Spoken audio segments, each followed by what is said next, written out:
You've heard today, if you've been listening to the show, iOS, It's Only Sport, Martin Devlin, Lachlan Moore. Yeah, we're in Paris. We're in Paris thanks to you, Operation Napoleon, solely funded by platform listeners, clients and sponsors. We're eternally grateful, and we're working our butts off to try and provide some program for you every afternoon. Thanks to Miles there sitting in the studio and linking it all together for us. We've had John Eales, and he was providing a perspective on the Marseille quarterfinals. Sean Fitzpatrick, legendary All Black captain, focusing particularly on this quarterfinal, which, don't forget people, is as important for Ireland rugby as it is for the All Blacks. The Irish have everything to prove. You could say that we have everything to lose. Now for a Irish perspective on it, Alan Quinlan.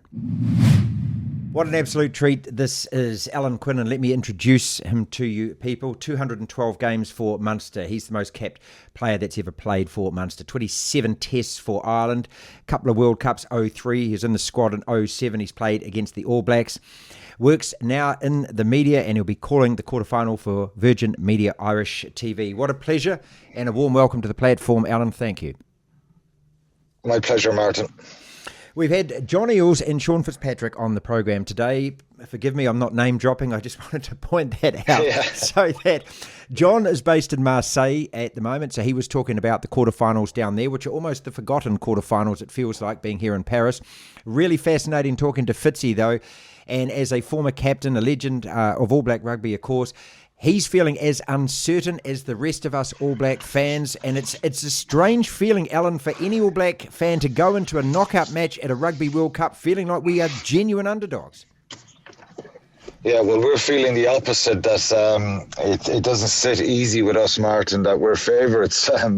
We'd rather have that chip on the shoulder and be underdogs because, but look, it is what it is. This is where Ireland have propelled themselves with their results in recent times and the way they've played, and I think they've handled the mantra of being ranked number one pretty well. I think we had that title for a short period of time in 2018, and it all came unstuck. 2019 was a disastrous year for Ireland, but they're a very good side. I think they've garnered a lot of respect from people around the world, and I'm sure none more so than the All Blacks. They know that this is a good Irish side and they're going to have to play well to beat them. They're well capable of doing that, and it's a really tight game and a nerve-wracking game for both sides. But who knows? It's a strange situation because it doesn't sit well with me, as I said, that a lot of people talking up an potential Irish win here. I don't like that myself. There is an aura with the All Blacks, and you give them time and space and give them opportunities, and they're out for revenge really in this game. So it makes it really tricky and interesting from both sides' point of view. Totally agree, and I'd add to that the reason that Ireland are feared at the moment, the reason that you're in the position and are rated like you are, is because it's earned, and that is what the sport is about. It's not a talking sport, it's a doing sport, especially at this level. Yeah, they've earned it, I think. And, I've been very, very nervous about talking them up too much as regards they're going to do this and they're going to do that. There's been a lot of talk about this World Cup for the last year, and every team and every nation, every journalist is talking about their team's preparations and how they'll do at the World Cup. That's where they want to perform. Ireland have never been beyond the quarter-final. That's a bit of pressure. It's something they have to deal with. But this team just seems to be a little bit of a different feel to it as regards. They're quite calm and humble, contrary to what one of your journalists wrote in the New Zealand Herald earlier in the week, which I took big offence to. He compared us to Will Carling's England back in the 1990s, that we were... that there's a sense, there seems to be, and maybe there is a sense of entitlement about this Irish team. So that's, comparing us to the English is a very offensive situation. Yes, I get that. He also spoke about the Brodie Retallick incident and Peter O'Mahony verbals with Sam Cade. I have no issues with that. It's all part and parcel of it. We know what's coming from New Zealand on Saturday. They're going to be bring a fury and an aggression and a real determination, and they want to get revenge. They were hurt badly last year with that series win. It was a special moment for Irish rugby, and So, I don't think in any way, just to clarify, I don't think in any way this team feel any way entitled. And that comes from their coach. He's a very grounded individual. He's very humble, and he's done a really good job. I don't think anyone here in Ireland thinks that we deserve anything or should be entitled to anything as regards winning a World Cup, but people acknowledge, and I think throughout the world, people respect this Irish team now as a very good team. Look, I know the person who wrote that, and I used to work for that same company, and I can assure you that, look, it's a strange setup, the media in New Zealand these days. We have most of the organisations, I wouldn't say on the government payroll, but they accept a lot of government money for saying the right things, and there's a lot of clickbait media. I was at the team naming yesterday, and Andy Farrell, obviously, with Johnny Sexton to start with. You had other players up there, including Porter at the end. All of these guys had a humbleness about them, a realism about them. Of course, there's a mana there, if I can use that word, and that is, as I've said, earned and achieved. But there's no sense of arrogance there, I can tell you that. I mean, that's what I'm observing. I'm observing a team that knows exactly where they are and why they are there, but at the same time is very wary of an opponent that they know can bite.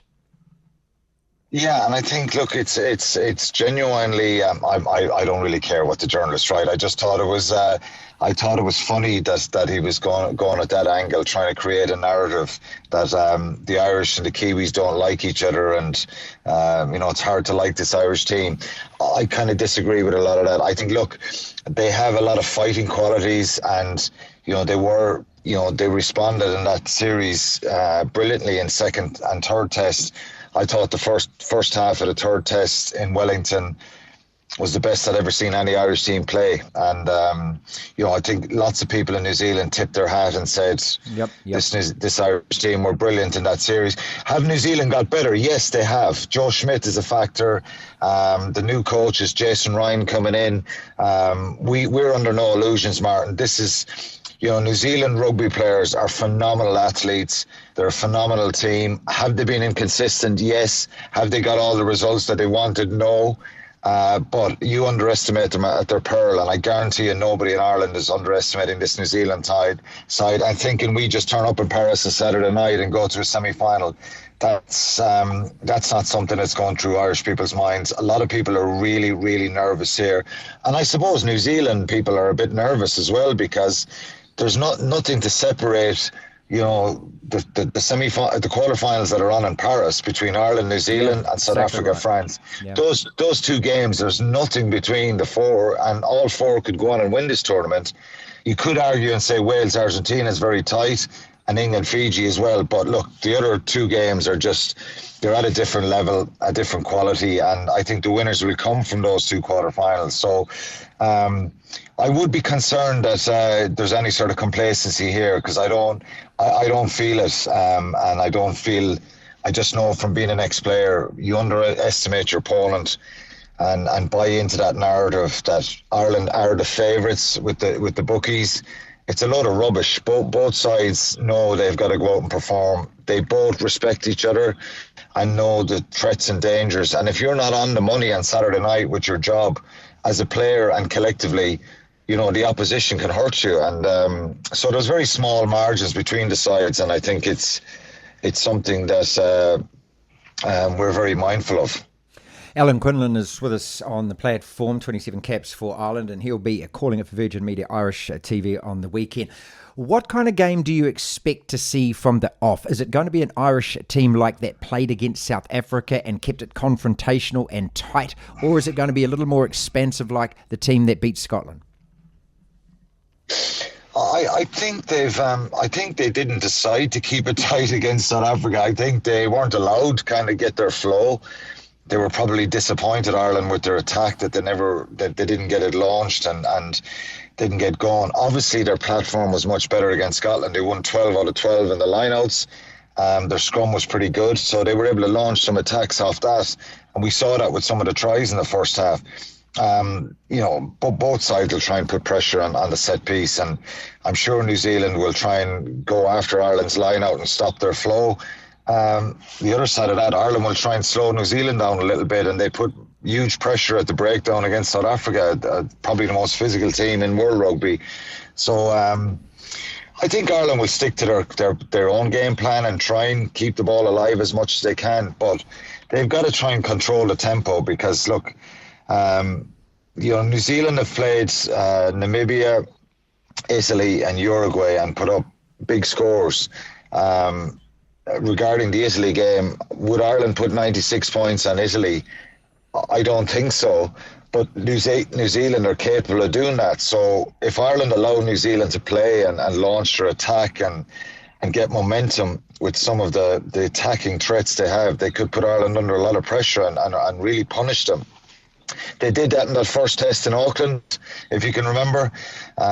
They caused Ireland a lot of problems at the breakdown, and they found space and opportunities. And so Ireland tried to nullify that and limit their chances of doing that. But I don't expect Ireland to change their game dramatically. I think both sides are going to have to be shrewd in how they play territory, and there's going to be a certain level of kicking in the game. But I believe Ireland, if they get the opportunity, they're going to attack, and New Zealand are as well. And sometimes, Martin, when we get that scenario of two attacking mindset teams, we get a dull affair. They cancel each other out. Yeah. And the defences both defences very strong as well. So, look, I think we will see tries in the game. But I think opportunities are probably going to be hard to come by.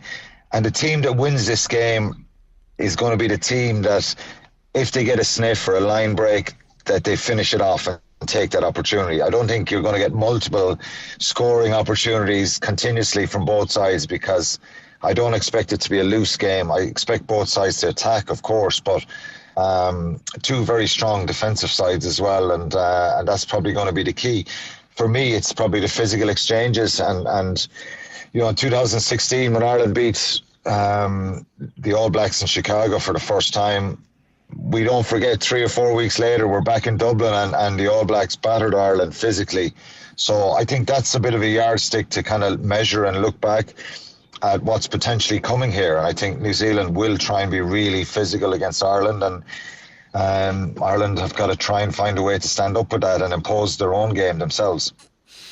Thank you so much for spending so much time with us. Fascinating listening to you. How good and how is it and how lucky are we, you and me and everyone else that is in the media? I hope that everyone that is there on a media pass appreciates there is no better place to be this weekend than in Paris at the Stade de France to watch these two quarterfinals. How good? Absolutely, yeah. Can't wait for it, Martin. I'm nervous though. Plenty of anxiety about this one, but look, who knows? It should be a great game though. Devlin. Tomorrow! And Queen's Park Rangers have won it! The Platform.